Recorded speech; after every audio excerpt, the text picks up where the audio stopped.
In this video, you're going to learn 7 steps to restore your marriage. As a couples therapist, I see couples every week in my practice. I'm constantly creating resources for couples, so I tend to see themes. And I've been married since 1999, so I see themes in my own relationship.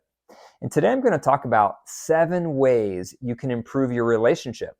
There's really 2 things you need to improve your relationship. You need wisdom and you need self-control. If you don't have wisdom, you're not going to know how to improve your relationship, even if you have great self-control. Likewise, if you don't have self-control, it doesn't matter how much wisdom you have, because without self-control, you're not going to be able to implement the wisdom. So you really need both to improve your relationship. You need wisdom and you need self-control. So the 7 things I'm going to go through today are both wisdom and they take self-control to implement. So the first one is saying the word flooded. Are you a hothead? Do you lack self-control with your temper? If you do, that's a problem. That's going to harm your relationship. So what you need to strive toward is catching yourself in a pre-flooded state, or catching your partner in a pre-flooded state. And that means before things escalate, before things get out of hand, before we start raising our voices, we're both watching for pre-flooded symptoms. Maybe that means we're starting to have some tension. We're starting to have an edge. We're starting to say things that aren't kind. I'm noticing physiological symptoms. Maybe my heart is starting to race. Maybe my mind is starting to get fuzzy. Maybe I'm starting to get a knot in my stomach. Look for the pre-flooded stages and call flooded. And flooded means we're going to take a break for 20 minutes up to 24 hours until we're both out of fight, flight, or freeze. Then we're going to come back and talk through this topic calmly with the mini reunite tool. You can Google it. That takes self-control. A lack of self-control is when you just let yourself get flooded and you say harsh things and you behave in destructive ways. That's a lack of self-control, and that's going to damage your relationship. The second area is listening without correcting. When you're listening to your partner's experience of a conflict, what do? Do you interrupt them? Do you correct them? Do you challenge them? That's not the order of events. It was this. That's not what was said. This is what was said. That is a lack of self-control. Because when we hear our partner's experience of a conflict, it's very easy to want to jump in and correct what they're saying to get the facts straight. But doing so is going to make things worse, because guess what? Your partner thinks their recollection is correct. So it takes self-control to listen to your partner's experience of the conflict without correcting. And instead, you just want to zoom out. Don't get lost in the weeds. Instead, just listen to their overall experience. What was the overall impact that they had? What was the overall feelings that they had? That's what matters, not all the details. Because you're going to also have a chance to share your side, but it's not while your partner is sharing their side.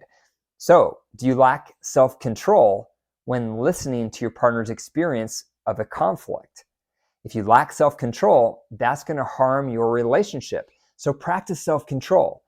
Listen to what they have to say, their experience, without micromanaging and getting in the weeds and correcting it. Number 3 is owning your part.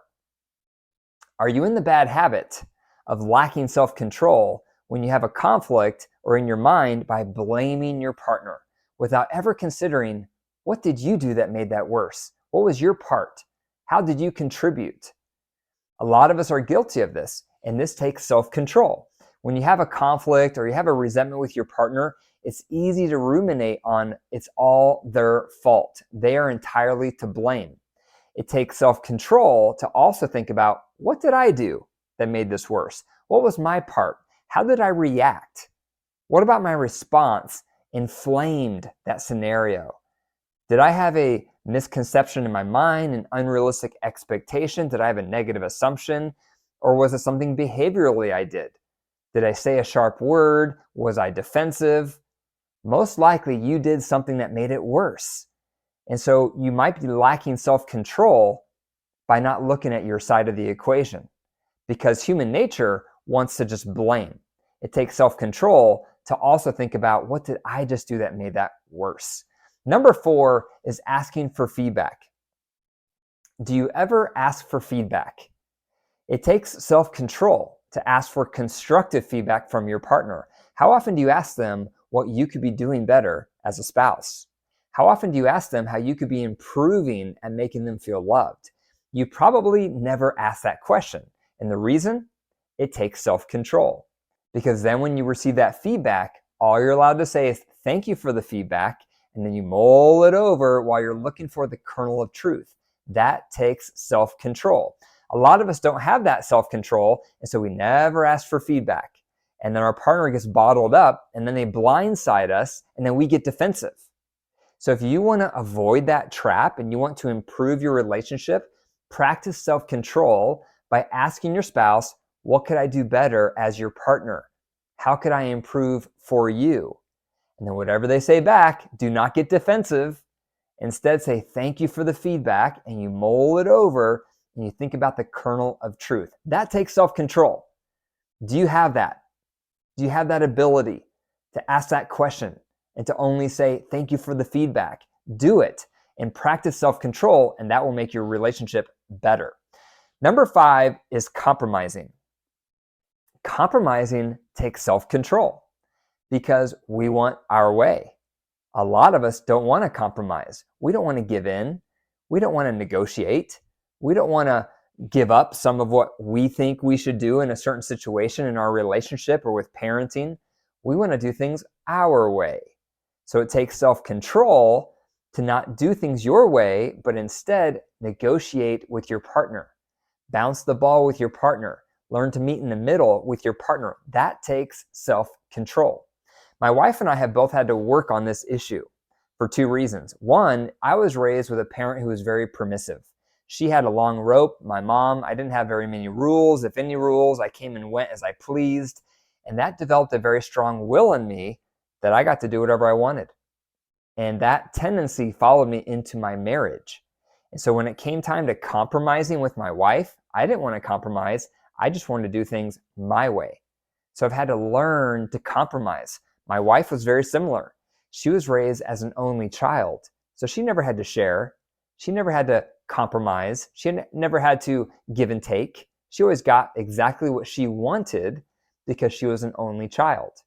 And so she also brought that style into our marriage, making it hard for her to compromise and meet me in the middle. So we have locked horns multiple times in our marriage through the years from not compromising, not sharing power.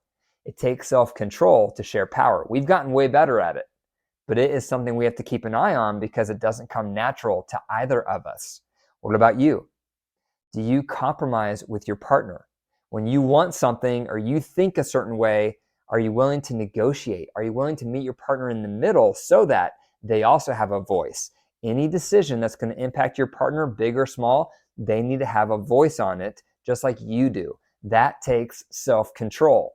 It does not take self-control to just do things how you want. That lacks self-control. So practice self-control by learning to compromise with your partner. Number 6 is empathizing. Most of us are fixers. And when we hear our partner vent about the stress from their day, what do we want to do? We want to fix it. And when you can't fix it, and instead all you do is provide empathy, that takes self-control. And empathy is much better than fixing because it's low risk. You never can go wrong when you're empathizing because that's going to help your partner not feel alone in their situation. It's high risk to offer advice and to fix because your partner may or may not want to hear your advice. They probably just want to feel your support. And so when you give unsolicited advice, it's the natural thing to do because you're trying to help, but it's high risk because your partner may or may not want your advice. They just want to hear your support. They want to feel like you get it. They want to feel like you have their back. So it takes self-control not to fix, but instead practice empathy. So when your partner vents, what are you allowed to do? You only can empathize. That sounds really fill in the blank. Or no wonder you feel fill in the blank. Or it makes sense. X would make you feel Y. Saying those kind of comments for a lot of us takes self-control because we just want to fix. We just want to tell you what to do. We just want to give you advice. But unless your partner is asking for advice, you need to exercise self-control and only practice empathy. That will improve your relationship. It will foster emotional intimacy. Number 7 is not flirting. When you're going through a hard time in your relationship, when your needs aren't being met, when you're feeling disconnected emotionally or sexually, what do? The human impulse is, I want to start connecting with someone somewhere else. So maybe you start looking at accounts on your phone that you know you shouldn't be looking at. Maybe you go to websites that you know you shouldn't be going to. If your partner was there, you know you wouldn't do that. Maybe you start watching movies that you know you wouldn't watch if your partner was right there. Maybe you start reaching out to people and sending them texts that you know you wouldn't be doing if your partner was right there. All of these are examples of micro cheating. And when your love buckets are low, your emotional and or sexual needs are not being met, your temptation to micro cheat goes up because you're craving connection, either emotional connection or sexual connection. But guess what? That shows you lack self-control. Because no matter how unhappy you are, no matter how much your needs are not being met, it's still a choice to micro cheat. And so do not blame your partner on your micro cheating. Do not tell them it's their fault that you're micro cheating. It's a choice, but it's a choice that takes self-control. So when you're unhappy in your relationship and your emotional or physical needs are not being met, practice self-control by not micro cheating. Remember, if your partner was with you, would you still be having the same behavior? Would you still be looking at that website? Would you still be reaching out to that person? Would you still be talking with the barista at the coffee shop in the way that you're talking with them if your partner was right there? Most likely you would not, because that is micro cheating. So that's a huge area that people lack self-control. So if you want to have a better relationship, you need to exercise self-control even when your needs are not being met with the opposite gender. So those are 7 ways to improve your relationship, and they all hinge upon practicing more self-control. Number 1, saying you're flooded. Number 2, listening without correcting to your partner's experience in a conflict. Number 3, owning your part to conflicts in your relationship. Number 4, asking for feedback and then saying thank you for the feedback. Number 5, compromising instead of having things your way. Number 6, empathizing instead of fixing. And if you want to learn more about my ER Marriage Intensive on how to rebuild your marriage in 90 days, comment the phrase book a call to set up. Thanks for watching. Hope you found value.